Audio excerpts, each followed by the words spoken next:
Vice Admiral Takejiro Onishi, commander of the Imperial Japanese Navy's First Air Fleet, introduces a terrifying new tactic in the history of warfare. Onishi asks for volunteers to help delay the inevitable American landing in the Philippines. Volunteers who are willing to crash their bomb-laden planes onto the decks of U.S. Navy aircraft carriers in a desperate effort to disable the ships. Someone suggests naming this new organization the Kamikaze Special Attack Corps, recalling the Divine Wind that twice protected Japan from Mongolian invasions nearly 700 years earlier. Onishi agrees. On the morning of October 25th, after a short farewell ceremony, 5 pilots climb into their Zero fighters, each equipped with a 555-pound bomb, and depart Mabalakot Airfield.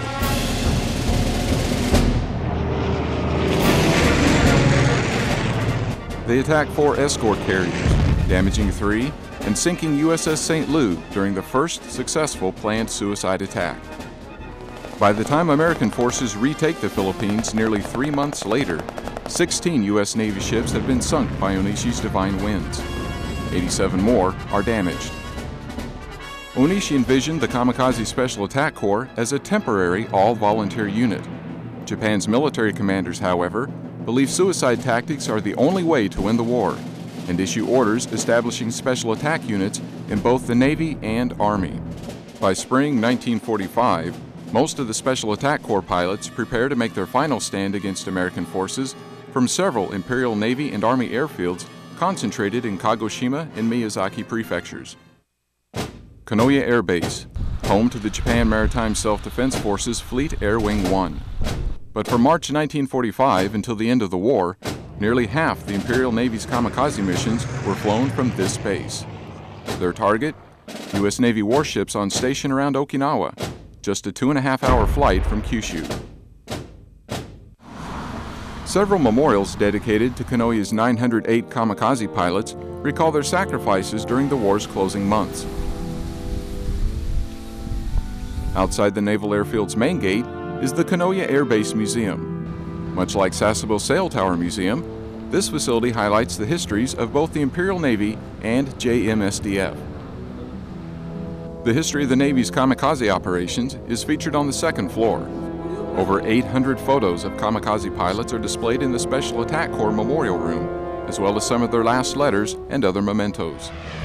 Dear parents, please congratulate me. I have been given a splendid opportunity to die. This is my last day.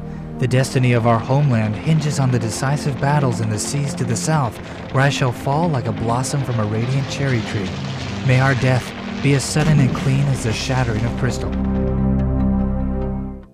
A restored Zero fighter, one of 6 on display in Japan, is one of the museum's main exhibits. This aircraft was rebuilt using parts from 2 submerged Zeros. One plane was recovered from Kagoshima Bay, the other found in shallow coastal waters off Kaseda City. It provides visitors a close-up look at the plane favored by most Imperial Navy kamikaze pilots.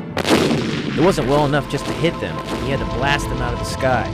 I tried to think that I was just knocking down a plane. I couldn't help knowing there was a man in there, and someone had to die. West of Kanoya is the town of Chiran, whose tie to its kamikaze past runs deep. You need only follow the stone lanterns featuring images of kamikaze pilots to find the Chiran Peace Museum, located at the site of a former Imperial Army Air Base.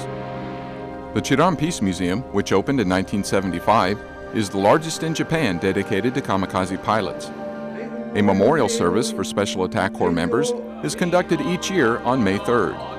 Among the several hundred who attend are former aircraft maintenance crewmen, family members, and surviving kamikaze pilots. In our military manual, it was written that an order from our superiors was the same as an order from the Emperor. If we were ordered to join the Special Attack Corps, that implies the order came from the Emperor.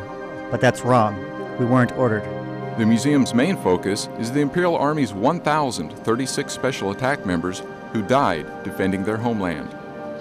I am going to score a direct hit on an enemy ship without fail. When war results are announced, you may be sure that one of the successes was scored by me. There will be no clouds of doubt or fear when I make the final plunge. Dear Father, spring seems to have come early to southern Kyushu. Here the blossoms and flowers are all beautiful. There is peace and tranquility, and yet this place is really a battleground. I'll think of springtime in Japan while soaring to dash against the enemy.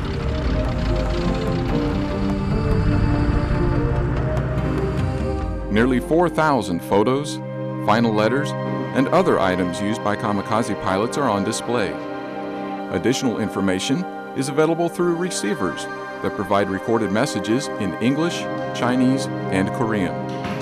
Fighter aircraft used by Imperial Army Special Attack Units are inside the museum, along with the rusted remains of a Zero fighter.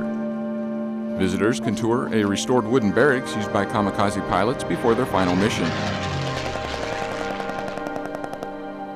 Large tea fields near the museum cover the land once used for the airfield's 2 runways. Although not as well known as Kanoya or Chiran, Kaseda City also established a museum for its kamikaze pilots. This small, impressive facility, a 25-minute drive from Chiran, recalls the former Bonsei Imperial Army Airfield. Sometimes called the Phantom Special Attack Corps Base, it was the Imperial Army's last kamikaze airfield. Like Chiran, the museum is located on a former air base. You'll pass through the main gate post as you drive toward the museum. Inside, you'll find a unique display, the preserved remains of an Imperial Navy reconnaissance float plane found in nearby shallow water. As you drive toward the southern tip of Kagoshima's Satsuma Peninsula, you'll see the last view kamikaze pilots had of their homeland as they flew southwest toward Okinawa. The 3,000-foot Kaimon-dake is also known as Satsuma Fuji because of its similarity to Japan's most revered mountain. At noon on August 15, 1945, the Emperor addressed Japan to announce the country's unconditional surrender. That evening, Vice Admiral Onishi, father of the Imperial Navy's Kamikaze Special Attack Corps, met with his staff a final time. Shortly after this meeting, Onishi wrote a farewell letter, then committed harakiri.